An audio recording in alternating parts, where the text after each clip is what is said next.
Our world is changing. What we require is more automated systems. And yes, finance is also changing. Things are getting more simpler now. And what we require is to have more secure, simple, and smarter ways of finance. And it's actually happening these days. How? Let's have a look. Data is an important part in finance. अब इस तरह से softwares आ चुके हैं और इस तरह से ऐप्स आ चुकी हैं कि डेटा को मैनेज करना बहुत आसान हो गया है एंड एनालिसिस करना बहुत आसान हो गया है. Even if you want something in Excel sheets, you want to have diagrams, आप किसी भी फॉर्म में डेटा को देखना चाहते हैं या एनालाइज करना चाहते हैं, उसके लिए बहुत से सॉफ्टवेयर्स अवेलेबल हैं.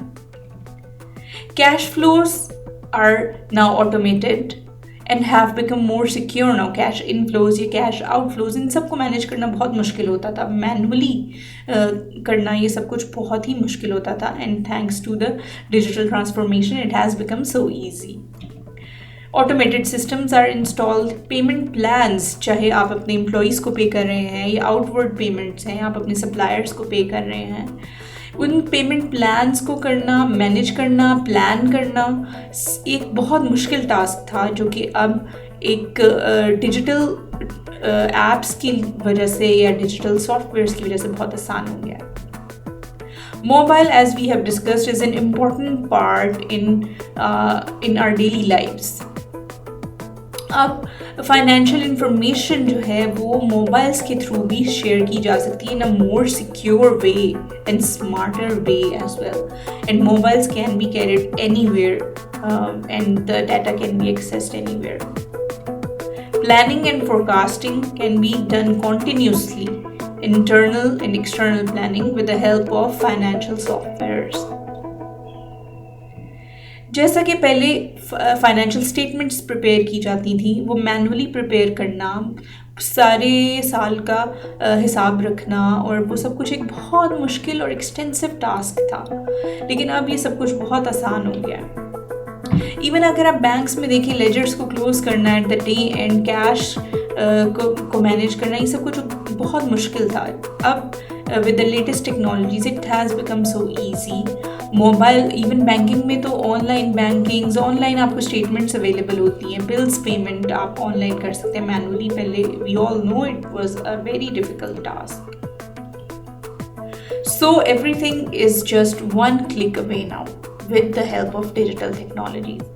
अगर हम मैन्युफैक्चरिंग एंड ऑपरेशंस की बात करें, I will give you a real life example. हमारे रिसेंटली मसूद टेक्सटाइल मिल्स हैं फैसलाबाद में, वहाँ जाने का इत्तेफाक हुआ. वहाँ हमने सारा प्रोसेस देखा कि कैसे कॉटन को कलेक्ट करने के बाद उसको कैसे प्रोसेस किया जाता है, उसको कैसे मशीन्स के थ्रू डिफरेंट फॉर्म्स दी जाती हैं.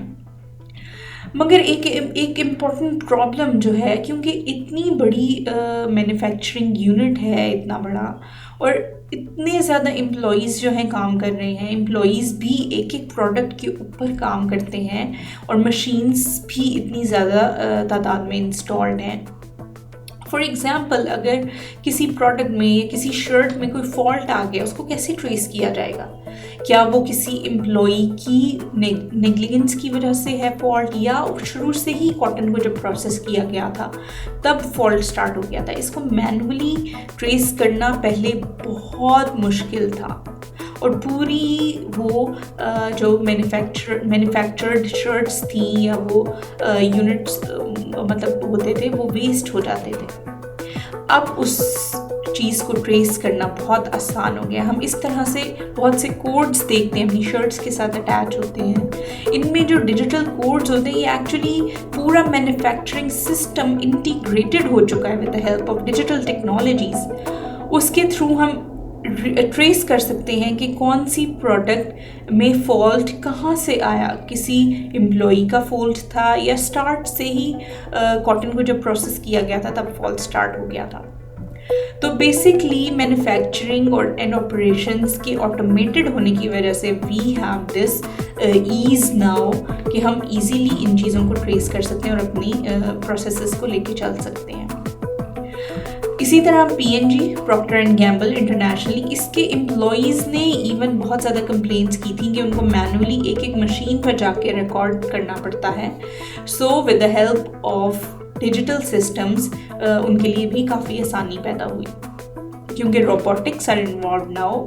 काफ़ी काम तो अब इंटरनेशनली तो बहुत ज़्यादा हमारे पास रोबोटिक्स के इन्वॉल्वमेंट की वजह से मैन्युफैक्चरिंग प्रोसेस जो है वो चलता है।